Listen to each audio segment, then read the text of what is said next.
The day that Saturn rose instead of the moon, most people panicked. That's a bit of an exaggeration. The moon was not replaced, simply joined.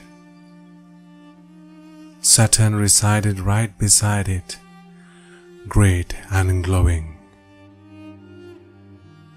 and filling the night sky with its vast expanse.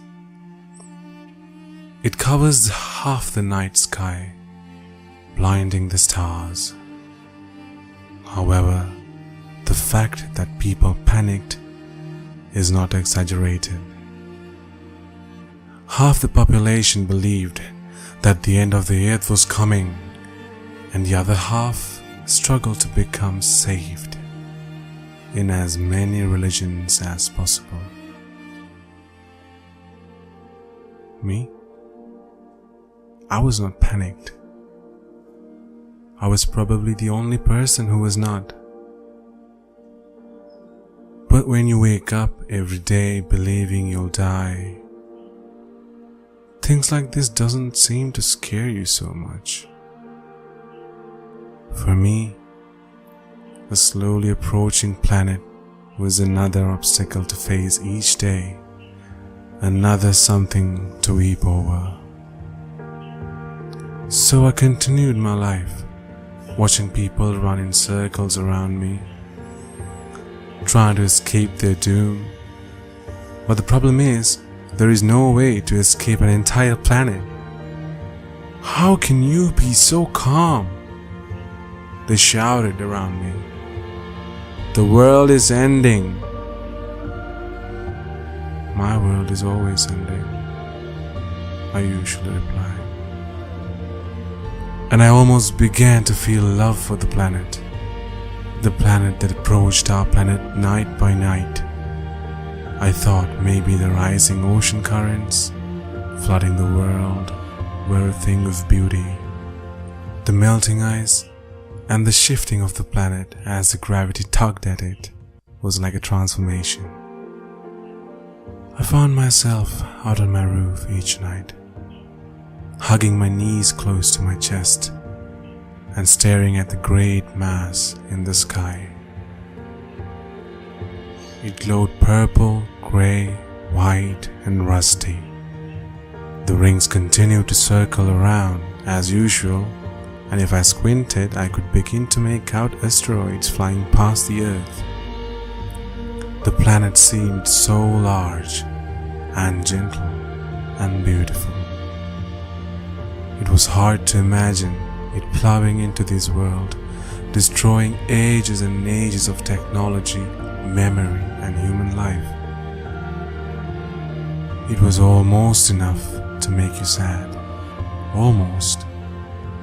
I found myself turning away from humans during this time.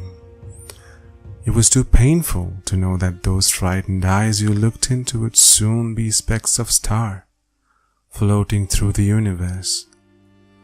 But I thought it was kind of beautiful too.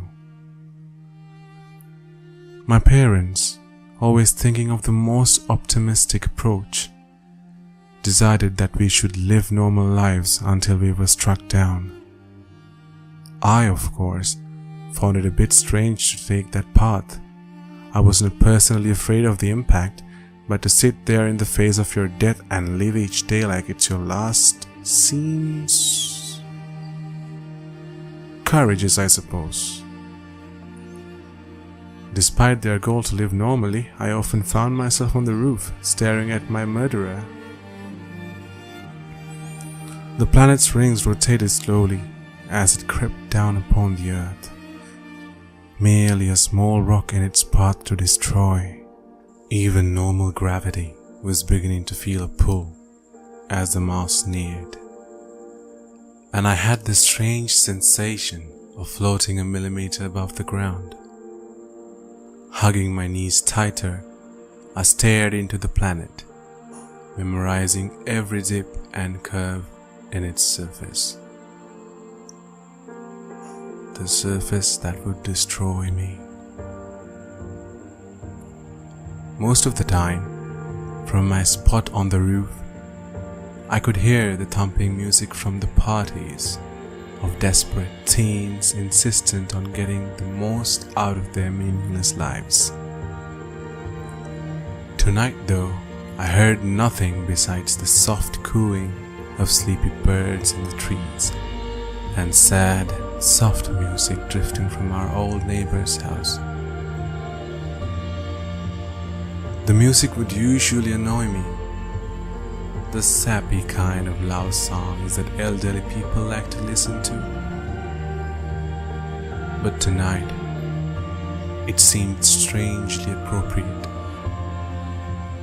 Ironic even.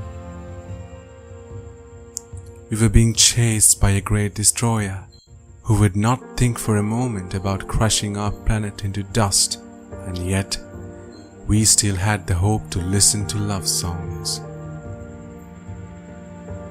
I leaned back until I was laying. The air was crisp and cold around me, and I would feel the wind rippling through my sweater.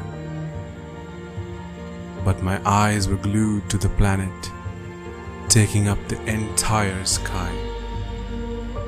I stared up at it, as small as an ant, outstretched on my roof. Most of the stars were extinguished by the impending night, but I raised a shaky hand to the sky and began to count the stars. A few days ago, it would have been impossible to number the fire in the sky, but now I could count exactly 4. I counted them and counted them again, over and over, as if the fact that there were still 4 stars in the sky would put a halt to the planet.